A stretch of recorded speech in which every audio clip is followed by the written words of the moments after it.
राम राम। क्या आप या आपका परिवार काफ़ी लंबे समय से पितृदोष का कष्ट झेल रहा है, जिसकी वजह से परिवार में किसी का स्वास्थ्य खराब है, किसी का व्यापार या नौकरी सेटल नहीं हो पा रही, बच्चों की शादी नहीं हो पा रही, संतान सुख नहीं मिल पा रहा, धन नहीं जुड़ पा रहा, या जीवन में अलग अलग प्रकार के दुख आप झेल रहे हैं।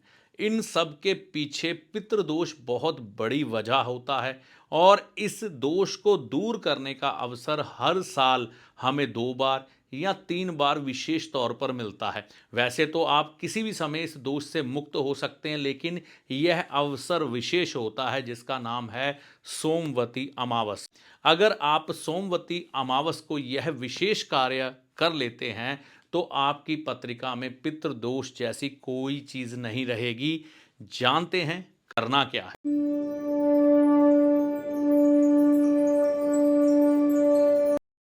देखिए, पितृदोष से मुक्ति पाने के अलग अलग उपाय अलग अलग विद्वान अपने अपने तौर तरीके से बताते हैं। पितृदोष यानी कि पितरों के द्वारा उत्पन्न किया गया कोई दोष, जिसका खामियाजा, जिसका कष्ट आप झेल रहे हैं, क्योंकि वह उस कष्ट को हो सकता है झेल के गए हों या ना झेल के गए हों।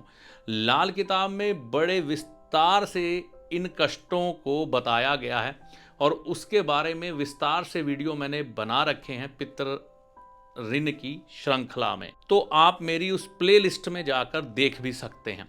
अब हमें यह समझना है कि पितृदोष में गलती किसी ने की है, मतलब परिवार के किसी और सदस्य ने जो दुनिया से जा चुका है, लेकिन हम कष्ट क्यों झेल रहे हैं।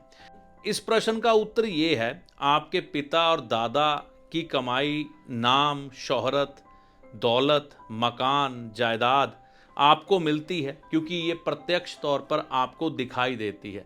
लेकिन इस संसार में कई चीज़ें ऐसी भी हैं जो आपको प्रत्यक्ष रूप से दिखाई नहीं देती, लेकिन वह भी आपके साथ चलती है आपकी परछाई बन के। जैसे हम परछाई को पकड़ नहीं ना पाते, इसी तरह से जो बुजुर्गों ने पाप कर्म किए होते हैं उनको हम प्रत्यक्ष रूप से पकड़ नहीं पाते, देख नहीं पाते। ये आपकी पिछली पीढ़ियों में से किसी ने भी कोई गलती की होती है, खून के कोई भी जो आपके ताल्लुकदार हैं उसका बोझ आप पर आ जाता है। तो इस दोष को अब दूर कैसे किया जा सकता है, क्या है इसकी विधि। पहली बात तो ये है कि आप पितृदोष से मुक्त होना चाहते हैं पूर्ण रूप से, या फिर आप साल दर साल उपाय ही करते रहना चाहते हैं। दो विधियां हैं, एक तो परम गति आप अपने पितरों को दिलवा दें और उसके बाद पितृ दोष नाम की कोई भी चीज़ आपकी पत्रिका में नहीं रहती, क्योंकि आपने संपूर्ण मुक्ति करवा दी और उस दोष से मुक्त हो गए। दूसरे स्थान पर क्या होता है कि हम हर साल हर अमावस पर अपने पितरों के नाम पर दान पुण्य करते रहें।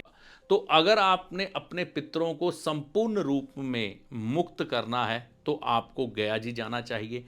गया जी सोमवती अमावस पर, जो कि 30 दिसंबर 2024 को आ रही है, अमावस से 4-5 दिन पहले पहुंचे। अगर आपको लगता है कि ये समय कम है तो फिर आप नेक्स्ट जो अमावस आएगी उस पर प्लान कर सकते हैं, या जब श्राद्ध पक्ष चलता है तो उस समय प्लान कर सकते हैं।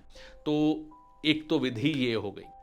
दूसरे स्थान पर हमारे भारत में कई ऐसे स्थान बने हैं जहां पर पितृदोष की मुक्ति की जाती है। उदाहरण के तौर पर कालहस्ती साउथ में है, नासिक, उज्जैन, पुष्कर, तीर्थराज पुष्कर, पेवे, कुरुक्षेत्र, हरिद्वार, कपाल मोचन।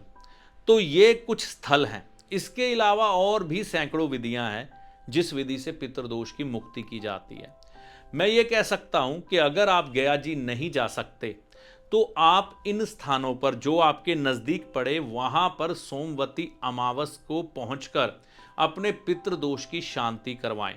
अगर आप ये भी नहीं कर सकते तो फिर अगली विधि जो कि आपको बताई जाती है हर बार, वह ये है, सोमवती अमावस बहुत बड़ा दिन है।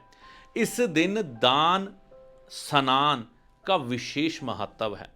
कई लोग इस दिन विशेष तौर पर हरिद्वार या अपने घर के नज़दीक पड़ने वाली पवित्र पूजनीय नदी में स्नान करते हैं, जप करते हैं, दान करते हैं अपने पितरों के नाम पर। तो आपके घर के नज़दीक जो पवित्र नदी हो, धार्मिक नदी हो, वहाँ पर स्नान, दान और जप करें।